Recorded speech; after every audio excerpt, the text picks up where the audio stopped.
It's no longer 1937, and we absolutely wrote a Snow White. That laugh. That is not going to be saved by the You wrote prince. it? She's not going to be saved by the prince, and she's not going to be dreaming about true love. She's dreaming about becoming the leader she knows she can be. It is, and it's really mean to put her next to Gal Gadot, who's absolutely stunning. Yeah. So It's not fair. I mean, the original cartoon came out in 1937, and very evidently so. That Wonder Woman. No, we do not. Snow White was an epic disaster. Wanna know why? Because didn't nobody want to see that shit. These 10 comments didn't just hurt Rachel Zegler's Disney career, they completely destroyed it, and honestly, she never stood a chance. She went from Hollywood's rising star to public enemy #1, almost overnight, but it didn't happen randomly. It was her own words, interview after interview, viral moment after viral moment that dug her deeper into a hole Disney couldn't pull her out of.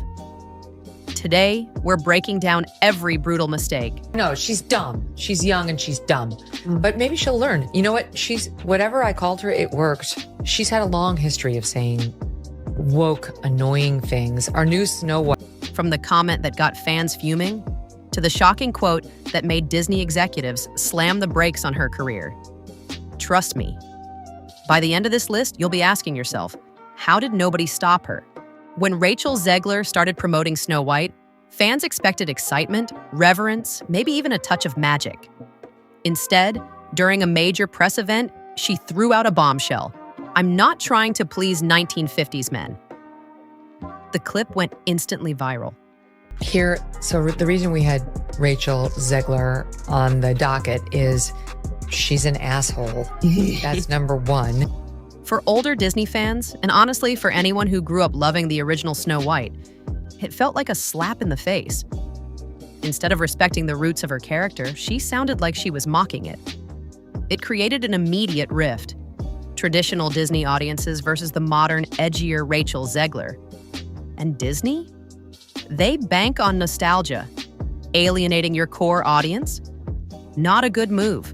Instead of celebrating the 1937 masterpiece that launched Disney animation into legend, Rachel called it extremely outdated.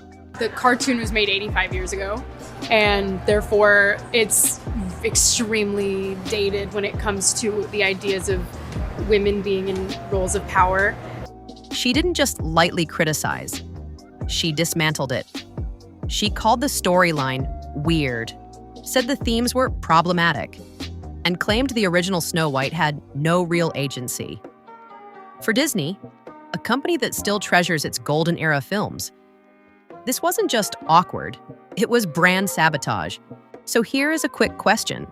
If you were Disney, spending hundreds of millions reviving your first princess, would you want the star calling your source material irrelevant? Neither did they. Then came a comment that really stung hardcore fans. Rachel admitted, laughing, that she had only watched the original Snow White once.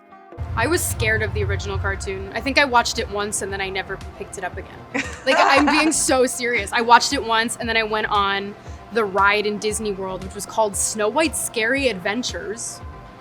Doesn't sound like something a little kid would like. Was terrified of it. Never revisited Snow White again. So I watched it for the first time in probably 16, 17 years when I was doing this film. As a kid, and had no desire to watch it again. Not once during production, not even out of curiosity. That casual dismissal made fans furious.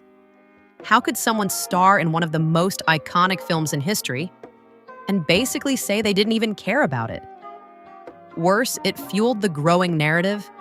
Rachel didn't respect Disney history, and maybe didn't even deserve the role. Sometimes sarcasm saves you, other times it buries you alive. At a different event, Rachel joked, or half-joked, that she only took the role for the paycheck. If I'm gonna stand there 18 hours in a dress of an iconic Disney princess, I deserve to be paid for every hour that it is streamed online. Maybe she meant it playfully, maybe she was tired. But online, context doesn't matter. Headlines screamed, Rachel Zegler doesn't care about Snow White. Disney's princess admits she's in it for the money. And Disney, desperate to create a modern fairy tale icon, now had a star who looked and sounded cynical. Not exactly the princess vibe they were hoping for. Change isn't bad, but how you frame that change matters. Rachel proudly told interviewers that they were completely changing the story of Snow White. There's a big focus on her love story with a guy who literally stalks her. Yeah. Weird. Super weird. So we didn't do that this time. Gone was the love story. Gone was the classic romance.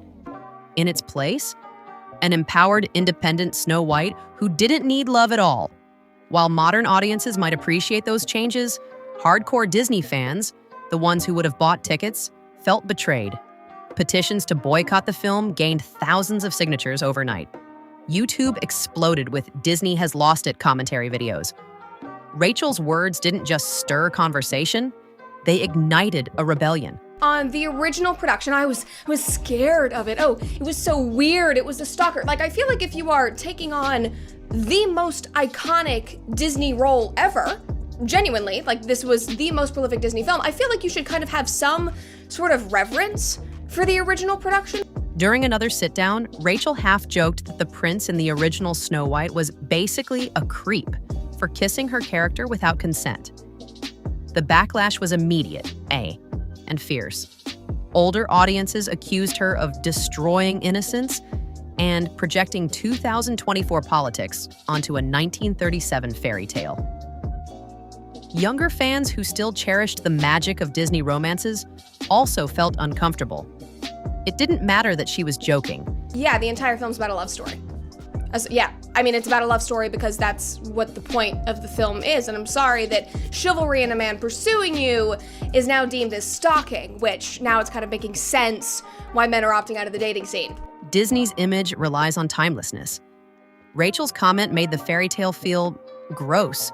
During a red carpet event, Rachel let slip that she wasn't a big Disney fan as a kid. Harmless honesty? Maybe.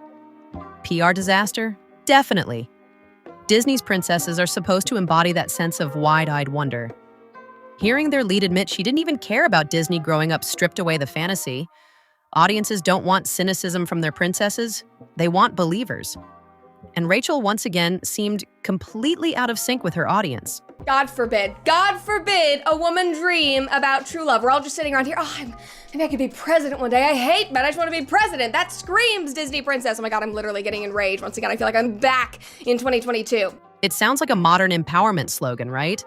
But the way Rachel said it, dismissive, sarcastic, almost mocking, turned fans off. When she declared that Snow White doesn't need saving by a man, it didn't feel like empowerment. It felt like disdain for romance, disdain for classic storytelling. She wasn't offering a new Snow White. She was trashing the old one. And Disney, despite all its talk about progressiveness, still depends heavily on nostalgia-driven audiences who love those old stories. When backlash started boiling over, Rachel didn't back down. Instead, she liked shady tweets, shared memes mocking fanboys who were mad about her interviews. It wasn't just bad optics. It was gasoline on an already raging fire. Disney's PR team scrambled to control the narrative, but it was too late. Rachel had already made herself the face of the controversy. And here's the kicker. By mocking the backlash, Rachel wasn't just fighting internet trolls. She was alienating normal, everyday Disney fans, the ones who actually show up opening weekend. And this started with the movie star Rachel Zegler, who I believe would be categorized as a loudmouth dope. The ones who buy the merch, the ones Disney needs. Finally, Rachel delivered the knockout punch. In a clip that still circulates today, she said she never dreamed of being a princess. Not as a little girl, not even once. And while that might sound empowering in some circles, in the world of Disney, it was devastating. Disney doesn't sell princesses. They sell the dream of being one. Hearing their lead actress proudly declare she never even cared about that dream, it broke the illusion completely. One mistake might have been forgivable. 2, maybe survivable. But 10? 10 comments, layered one after another, created an avalanche too big for even Disney to escape. Rachel Zegler became a PR liability, not because of any scandal, not because of any crime, but because she couldn't stop stepping on the very magic Disney was trying to sell. And in the House of Mouse, magic isn't optional, it's survival. Rachel Zegler's fall wasn't sudden. It was death by 1,000 cuts. Each interview, each viral moment, each tone-deaf comment slicing deeper into Disney's trust. Disney doesn't just sell movies, they sell dreams. And when the face of one of their most beloved fairy tales started tearing those dreams down, they didn't hesitate. Rachel's version of Snow White may still hit theaters, but her relationship with Disney, that's a storybook already closed. The real tragedy? Maybe if someone had just told her, sometimes silence speaks louder than words.